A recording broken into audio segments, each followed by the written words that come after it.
Is the following government action fair? And if it is prejudicial and not fair, then why are those who could change the system remaining silent?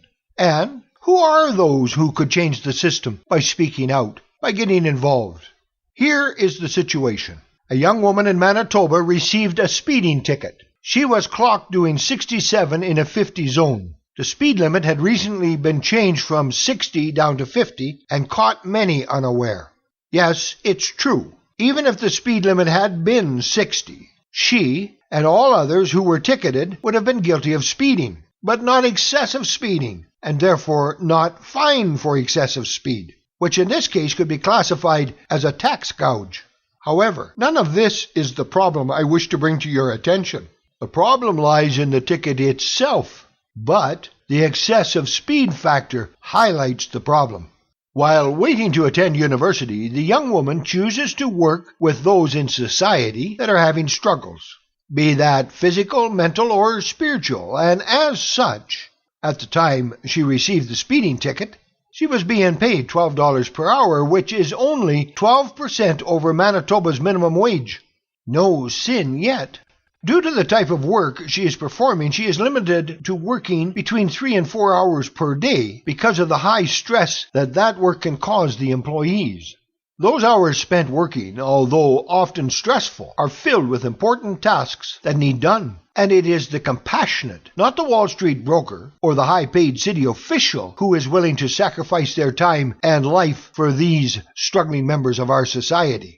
Mentioning high-paid government officials brings up another part of this unfair situation. Winnipeg's administrative officer Phil Schiegel, during 2012, earned $241,589. If we average that over 50 weeks at 40 hours per week, Mr. Schiegel earned $4,831.73 every week, $120.80 per hour, which is 11.3 times Manitoba's minimum hourly wage of $10.70, and over 10 times as much as that earned per hour by the young lady in question. Plus, Mr. Schiegel has many benefits: pensions, healthcare, dental, and year-round steady employment. Finding government officials in the top 1% is a classic example of what I refer to as the servant has become the master, and the master the servant. But that is another topic for another day. Back to the ticket. This young lady was fined $272.75. Had Mr. Schiegel made the same mistake on that day, he also would have been fined $272.75. Now, of course, this is pretending that favoritism is never exercised when one civil servant is in contact with another, especially one who is holding an important position, and therefore Mr. Schiegel would have received the same fine, right? The same fine, that is, if he had not been given a warning, or had the fine reduced to just speeding because of his position, or possibly because of his reason for speeding. With this in mind, Mr. Schiegel's fine would equal just over 2 1/4 hours of his 40-hour per week pay, or 135.5 minutes of his working week. The young lady's fine, whose earnings during the 8 months of her employment with the company was $8,488.43, equals $1,061 per month. And when averaged over 4.2 weeks per month at 40 hours per week, like we did with Mr. Schiegel's income, it equals $6.32 per hour. These numbers are more accurate because, as mentioned, due to the type of work she is performing, she is limited to between 3 and 4 hours per day. Besides very low wages, this is another reason for her limited income. Thank God for people like her. Thank God for husbands, wives, partners who subsidize their other half while they do this important work for those in our society who may be finding life a little more difficult than you and I. Now, let's take the reason for speeding into consideration. Had Mr. Schiegel informed the officer he was late for an important meeting with whomever, he may have received a warning, or even been supplied with a police escort to ensure he arrived on time. The young lady was tending an autistic person who was reacting in a manner that took much more time for her care, but gentleness is the priority, and therefore the reason for more time being spent with that client than had been allotted for that day. The young lady had the company vehicle and was required to deliver it back to the main office so that someone else could take the van and deliver another client to their annual appointment with a specialist. If that client missed that important annual checkup, it would be months before it could be rescheduled. Very important that she got the van back in time. If the police person had known her dilemma, do you think the police person would have gave her a warning or offered an escort to enable a young woman to return the van in time? Oops. Wrong side of the elite, wrong side of the equation. Here is another part of the unequal treatment. Mr. Schiegel would probably have been driving a vehicle supplied for his convenience, while the young ladies group must share one wheelchair-accessible van with everyone at that office. Now let's look at the ticket and its unfairness.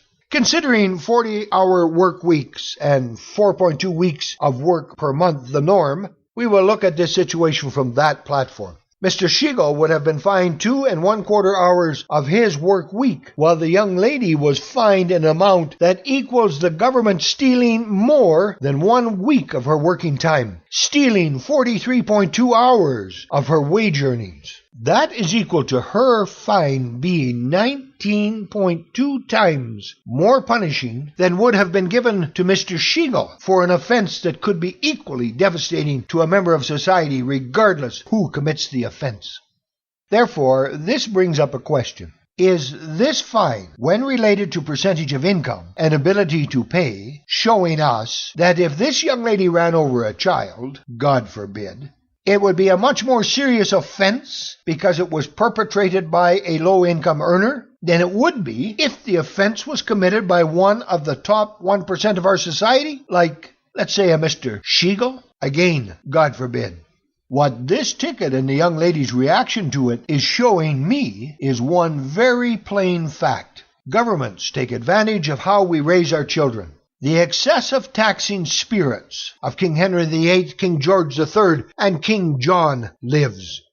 The young lady in question does not dispute the fact she should have been charged for speeding because she was. But because of her upbringing, she is spending all her extra energy trying to find reasons to justify the unfairness of this ticket. She wants to see the other side of the equation. But to be honest about the other side, she would have to begin by saying that the system is unjust. It is my guess that everyone who meets this young lady on her journey through life will all say what an honest and honorable young woman. Too bad that those are the same qualities that encourages the elite of our society to put in place and enables them to keep in place laws that benefit them while crippling the lower ranks. And this is where the government fuels its vehicles of corruption, in the fact we don't raise our children to question the justice system, medical profession, police, or military. These people are all government employees, and ask any government or listen to any of their propaganda. Check out your local newspaper, and you will see that these people are all branded as heroes. Therefore, how does the average person, like this young lady, how does society admit that a hero is collecting unfair taxes placed upon the poor? Herein is the answer to the original questions of who are those who could change the system by speaking out, by getting involved. Every you is the persons who are remaining silent. Every you is the persons who could bring about the changes that we know needs be made in government and government practices. We all complain about the government, and everyone says it needs fixed. But we also complain that we do not have the time to spend fixing the government. However, when faced with an unfair tax, we willingly spend 1.2 weeks of our year's work and wages to pay off an unfair government ticket, all the while accepting as proper that the top dogs earn 11.3 times as much as the equally valuable working stiffs found at the bottom. And with the corrupt laws which they put in place, these elite, it ensures that their punishments are 11.3 times more lenient because they are the elite. Should you ever get tired of working to pay off unfair traffic tickets or watching someone you love struggling to appease the government, while seeing the top 1% climb higher and faster than the rest of society on your tax dollar, then do something about it. Check out the Barnes theory of voting with its value vote ballot and gain for yourselves a voice that will take only a few minutes of your time every election, but minutes that will give you results. A tool that will not steal 1.2 weeks of your time, your money, as in the case of every unfair traffic ticket that the mainstream group of valuable citizens must spend to reach the same payout as the top 1% for an equally dangerous situation. Thank you for listening. Watch out for those speeding tickets. Have yourselves a great day. Take a moment and look at yourself in the mirror. Without you, governments would be of no value. That does not give them the right to stick it to you whenever and however they wish. Adopt the Barnes theory of voting. Free yourselves and your children from their misguided rules and laws. Demand a system of voting that enables you to speak up for yourselves. Bill Barnes, developer of the Barnes theory of voting and designer of the value vote ballot.